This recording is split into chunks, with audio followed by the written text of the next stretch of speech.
जरूरी सूचना है आप सभी स्टूडेंट्स के लिए। स्टडी फॉर सिविल सर्विसेज का Android app Google play store में आ चुका है, उसको प्लीज तुरंत इंस्टॉल कर लीजिए।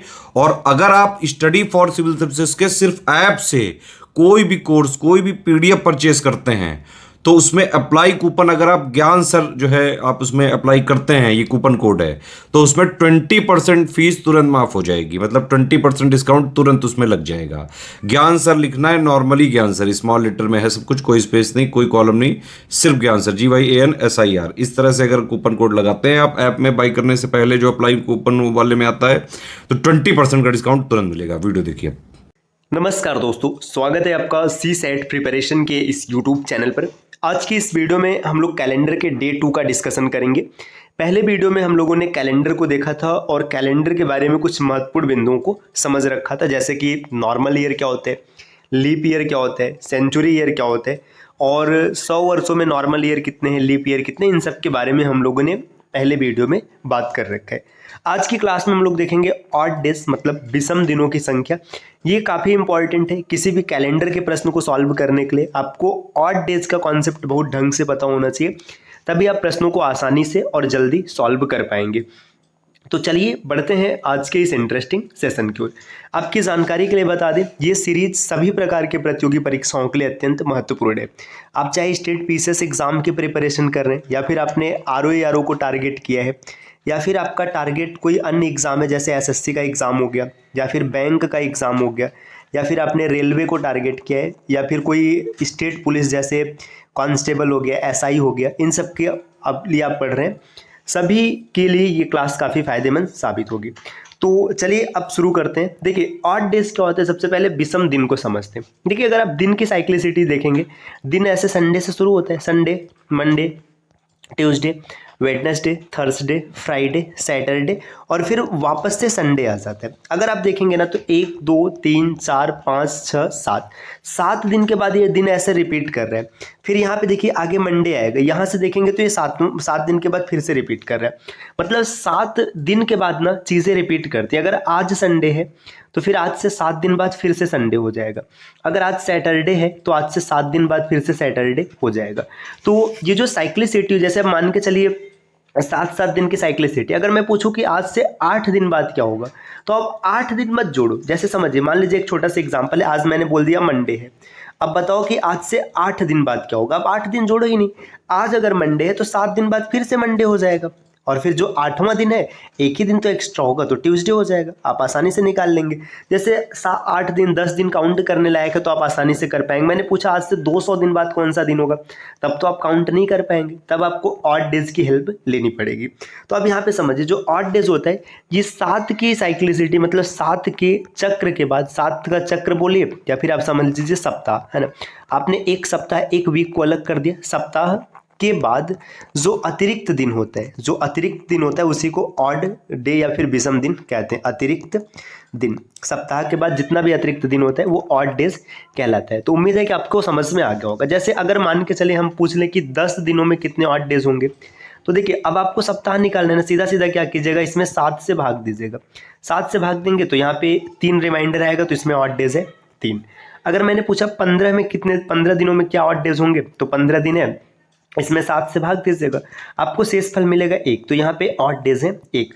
तो अब यहाँ तक तो आपको समझ में आ रहा होगा कि जब भी ऑड डेज निकालना होगा आप हमेशा किससे भाग करेंगे, 7 से भाग करेंगे। 7 से भाग करते ही आपको ऑड डेज मिल जाएगा, चाहे जैसी परिस्थिति। अब जैसे मान लीजिए किसी ने पूछा कि बताइए जनवरी महीने में कितने ऑड डेज होंगे, तो जनवरी महीने में कुल दिनों की संख्या होती है 31, है ना।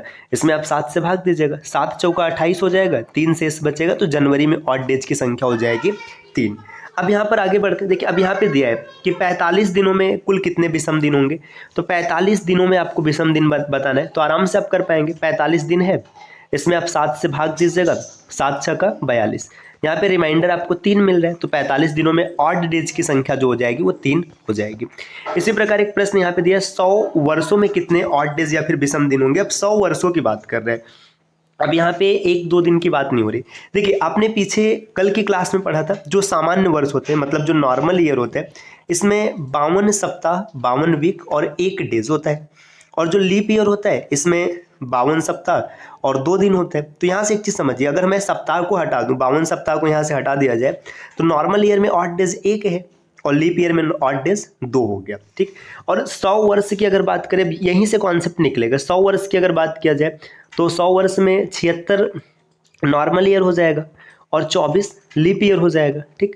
अब देखिए 76 जो नॉर्मल ईयर है, तो नॉर्मल ईयर में 1 ऑड डेज होगा तो यहाँ पे 1 से गुणा कराएंगे, और यहाँ पे 2 होगा तो 2 से गुणा कराएंगे। देखिए यहाँ पे 76 ऑड डेज मिला और यहाँ पे 24 दूना 48 मिला, दोनों को जोड़ दीजिएगा, 8 से 14 और 7 4 11 1 12, 124 ऑड डेज।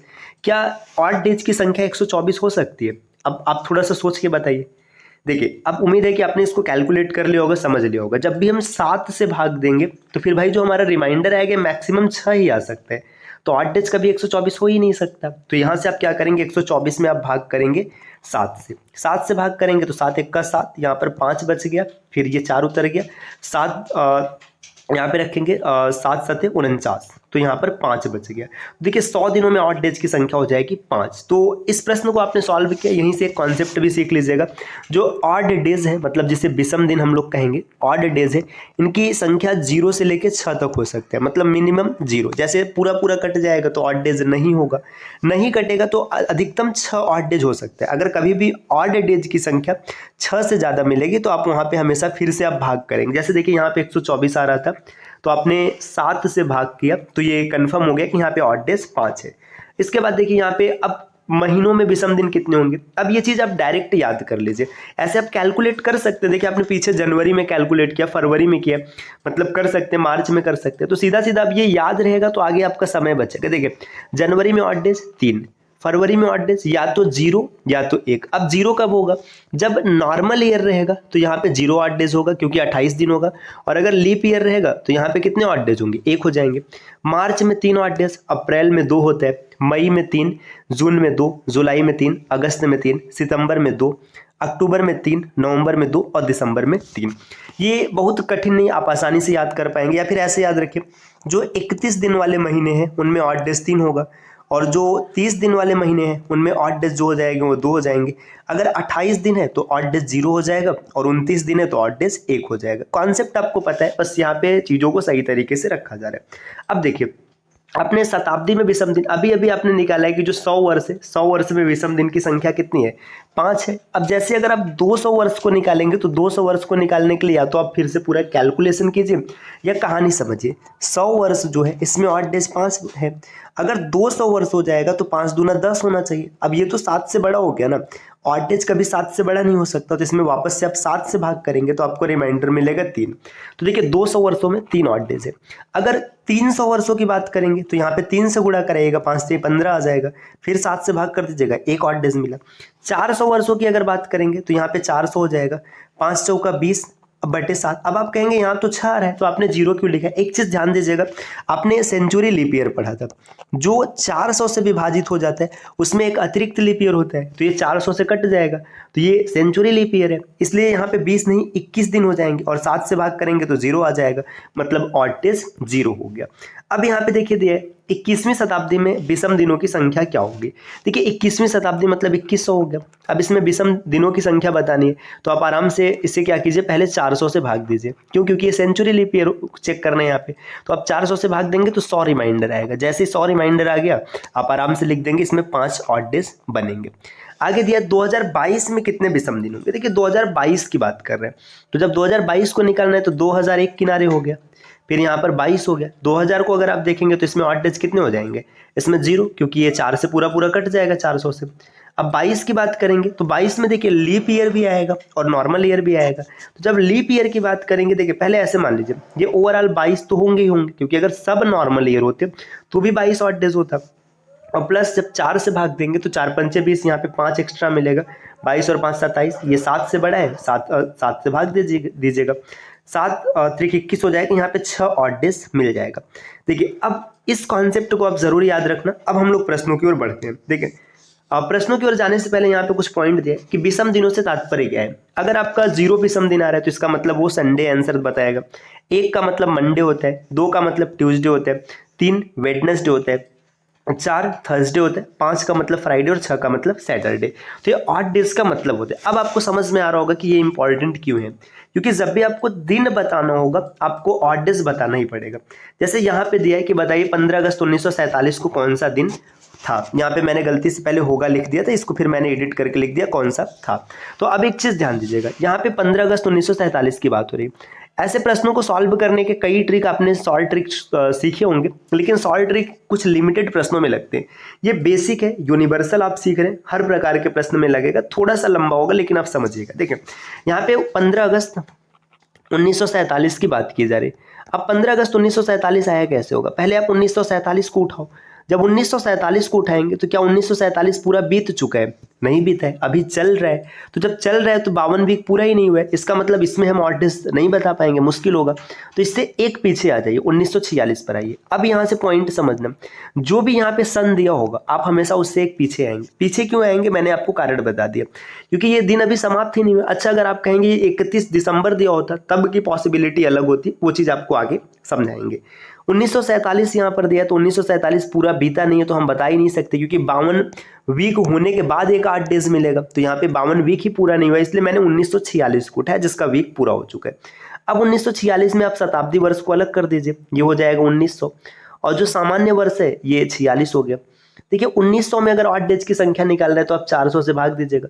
400 से भाग देंगे तो यहाँ पे आपको देखिए ये इसका जब शेषफल निकालेंगे तो 300 शेषफल आएगा। 300 आने का मतलब पता है क्या है? 300 वर्ष में कितने ऑड डेज होते हैं? एक होते हैं। तो यहाँ तक ऑड डेज एक मिला। देखिए 1900 सालों में ऑड डेज खाली एक होगा। अब 46 की बात करेंगे तो 46 तो नॉर्मल हो गई होंगे, है ना, क्योंकि भाई नॉर्मल ईयर भी रहता तब भी ऑड डेज आता। अब 46 में जब 4 से भाग देंगे तो आपको पता चलेगा इसमें 11 लीप ईयर है, क्योंकि 11 चौका 44 तो 11 लीप ईयर हो गया। अब यहाँ पे ध्यान दीजिएगा, ये 1946 की बात हो गई। देखिए यहाँ पे 1, 46 और 11, तो यहाँ पे 1, 46 और 11, ये किसकी बात हो गई? ये 1946 तक आ गई। अब 1947 में आप एंट्री कीजिए। जनवरी में 3 ऑड डेज होगा, फरवरी में देखो ये नॉर्मल ईयर है, लीप ईयर नहीं है, तो यहाँ पे 0 हो जाएगा। मार्च में 3 ऑड डेज हो जाएगा, अप्रैल में 2 हो जाएगा, मई में 3 हो जाएगा, जून 2, जुलाई 3 और अगस्त में 15 अगस्त की बात कर रहे हैं तो आप 15 अगस्त तक आ जाइएगा। अब इन सबको जोड़ के 7 से भाग देना है। तो जोड़ने से अच्छा है कि आप जो 7 के मल्टीपल बन रहे हैं ना उन्हें यहाँ पे क्लियर कर दे। चलिए देखिए 15, 3 18, 3 21, भाई 21 7 से कट जाता है। 3 2 5 और 2 7, ये भी कट जाएगा। देखिए 11 3 14, ये भी कट गया। अब बचा कितना? 46 और 1 47। तो 47 को आप 7 से भाग दीजिएगा, 7 6 का 42 हो जाएगा। यहाँ पे 5 बच रहे, 5 किसको इंडिकेट करता है? फ्राइडे को। तो ये 15 अगस्त 1947 को फ्राइडे मतलब शुक्रवार था। आप अभी कैलेंडर को ओपन करके मतलब कैलकुलेट जो कैलेंडर का ऐप होता है उसके माध्यम से ओपन करके देख सकते हैं 15 अगस्त 1947 को शुक्रवार का दिन रहा था। तो ये प्रश्न आपको समझ में आया होगा। नहीं समझ में आया तो एक बार और चीज़ों को समझिए। देखिए जो भी समय पूछेगा, जैसे 1947 पूछा तो इससे आप एक पीछे का रखिएगा 1946। इसमें शताब्दी वर्ष और सामान्य वर्ष को अलग कर दीजिएगा। शताब्दी वर्ष 1900, सामान्य वर्ष 46। इसमें आप 400 से भाग दीजिएगा। अगर 100 बचेगा तो ऑड डेज कितना लिखेंगे? 5। 200 बचने पर आप लिखेंगे 3, 300 बचने पर 1 लिखेंगे और 0 बचने पर कुछ नहीं लिखेंगे। तो यहाँ पे जब 400 से भाग देंगे तो आपको 300 मिलेगा, मतलब ऑड डेज यहाँ पर 1। ये 46 है तो इसमें 46 नॉर्मल तो रहेंगे ही रहेंगे, प्लस 11 लीप ईयर आ जाएगा। अब ये वर्ष का खेल खत्म हो गया। 1947 में देखिए जनवरी, फरवरी, मार्च, अप्रैल, मई, जून, जुलाई और 15 अगस्त। अब इसमें 7 सबको जोड़ के 7 से भाग दो या 7 7 से काटते चलिए। देखिए 15 3 18, 3 21, 2 2 4, 3 7, 11 3 14, 46 1 47 हो गया। 47 का मतलब 7 से भाग देंगे, 7 6 का 42, 5 बच गया।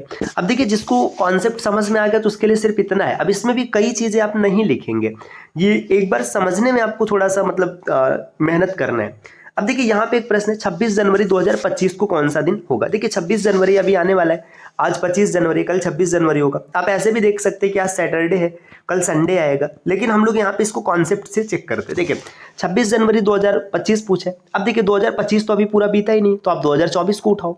जब 2024 को उठाएंगे तो यहाँ पे चीज़ों को देखिए, यहाँ पे 2000 हो जाएगा इसका सामान्य वर्ष मतलब शताब्दी वर्ष, और 24 हो जाएगा सामान्य वर्ष। आप 400 से भाग दीजिए, पूरा पूरा कट जाएगा। यहाँ पे ऑड डेज 0। इसमें देखिए 24 तो रहेंगे ही रहेंगे, है ना, और प्लस 6 चौका 24, 6 एक्स्ट्रा हो गया। ये 2024 तक की कहानी क्लियर हो गई। अब आइएगा 2025 में, डायरेक्ट 26 जनवरी, तो यहाँ पे 26 रख लेते।